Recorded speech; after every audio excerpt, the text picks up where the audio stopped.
Hey now, what is up everybody?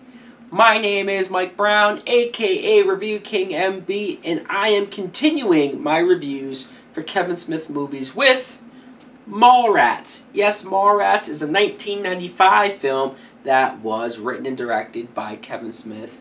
And the plot of this movie is we meet Brody, who's played by Jason Lee. Brody is this big comic book fan, comic book nerd. He plays video games, kind of a slacker. But he gets dumped by his girlfriend, played by Shannen Doherty. She's sick of his bullshit. She's sick of him just not really caring about anything, including herself. Also, his best friend, T.S., just got dumped by his girlfriend as well. So the two of them are like, fuck, what are we going to do now that we both got dumped? Let's go to the mall and just spend our whole day there until the movie basically becomes about both of them trying to win their girlfriends back. Now, what I think of Mallrats is, like Clerks, this is another movie that I watched once before. Honestly, I didn't really care for it back then. Rewatching it now, I pretty much feel the same way about it. Like, I don't hate the movie. I don't think it's a bad movie. I just don't think it's that great or that good. I think, especially compared to Clerks, it's a step down for Kevin Smith. And for a couple of reasons, but the biggest reason is the character of Brody, played by Jason Lee. Now, I know most people probably love Brody, probably relate to Brody, probably think he's the coolest character ever, and I get that. I can see the likability of him, but ultimately he's just a fucking asshole. He is. There's no other way to think about it. Look, whenever I talk about this movie with my friends and say that I don't really care for it, they get surprised. They're like, really? You don't like this movie? Because of all of the comic book reference and the superhero conversations. And trust me, I like the moment when Brody is talking to T.S. about Lois Lane not being able to have Superman's baby because he would shoot his load so hard it would go right through her. Or the constant references to the X-Men and Wolverine, like all of that. You gotta remember, this is 1995. This is way before anybody, especially in movies, were talking about superhero stuff. Like nowadays, sure, we all know about it. But back then, it was a small community of people who knew all of this stuff, who got all of this references. So I'll always respect Kevin Smith for not being afraid to go there and put that stuff in his movies. I definitely can appreciate that. But just Brody as a human being, the way how he treats his girlfriend, Shannen Doherty, she has this one scene where she gives this speech about what type of a girlfriend she was to him. How she basically did everything for him. How she put up with all of his rude stuff that he did, like with her family, or how when she slept under his bed so that his mom didn't know that she was over, or how every night she sneaks into his house and then has to sneak out in the morning so nobody sees her. Their relationship's almost like a secret. Or how every time she does go over, he's so busy watching movies and he just falls asleep, where he's playing video games, like he doesn't pay her any attention. I'm sitting there like, of course she broke up with him. Of course she's pissed. Like, I understand her and relate to her more than really anybody in this movie. I feel bad for her. I do. Shannen Doherty plays Renee, and I don't know how many people know about this, but currently Shannen Doherty is battling cancer, which sucks. It's terrible to see somebody go through that. I will say that back in the day, back here, Shannen Doherty was pretty hot. She was.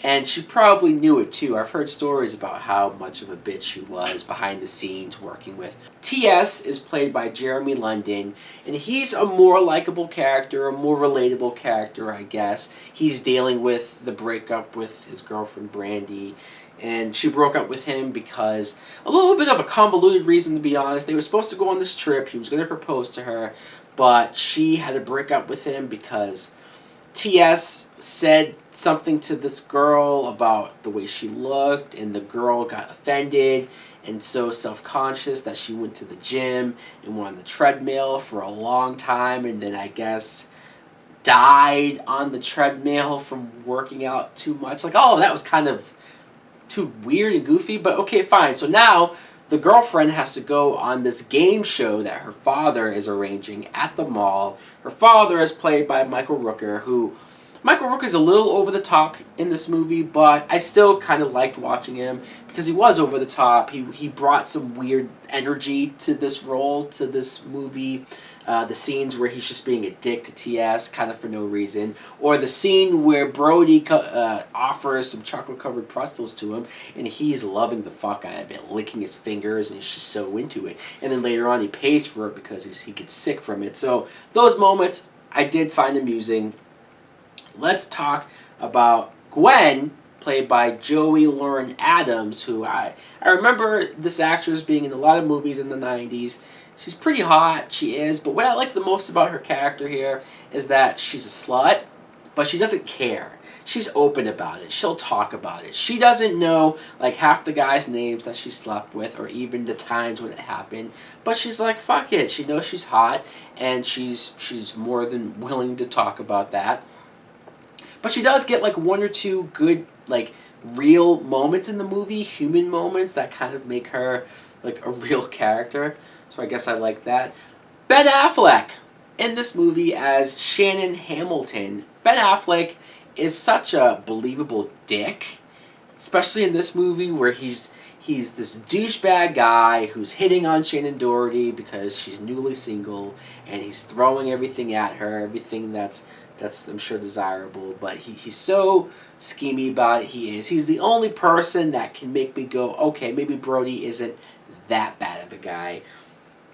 Now, you get a lot of ongoing running gags with Jay and Silent Bob, who I think these are two characters that are interesting. They work in certain movies. Like Clerks 1, they work. In movies later on, they work. This movie, I don't know. I wasn't really feeling the scenes with Jay and Silent Bob. Jay came off a little bit more annoying here. I didn't laugh as much as I did before with him. You had this running joke of Silent Bob trying to do Jedi mind tricks using the Force, but he couldn't quite get it to work, of course. And like, I don't know, I just didn't really react to any of it. The only moment that I do like with them is when they're being chased by the security guys outside the mall, and Silent Bob gets the utility belt, uses the grapple gun, and shoots them up away because it's Batman. And my love for Batman, I could not help but smile while watching that scene. And then obviously Stan Lee showing up here. I mean, that's also like the coolest thing in the movie, is that you have Stan Lee as an actual, he's playing himself. And the scene that he does have with Brody, where he's giving him advice, sure, it ends up being kind of bullshit advice, but still, it's a nice moment, it's a nice scene, and it really makes Stan Lee even more likable than he already was, if that's possible. So, what can I say? I think at the end of the day, it's not, like I said, it's not a terrible movie. It's just, it's not as greatly written as Clerks 1 was. It's not as clever as Clerks 1 was. The humor doesn't work as much, for me, as other movies that Kevin Smith has written did. And the characters aren't as likable. So it's hard. It's hard for me to pretend like I like this movie more than I do. I think it's just okay. Okay at best. So guys, let me know in the comments below, what do you think of Mallrats? Do you like it more than I do? Do you feel the same way? Thanks for watching. Like, comment, subscribe. Later!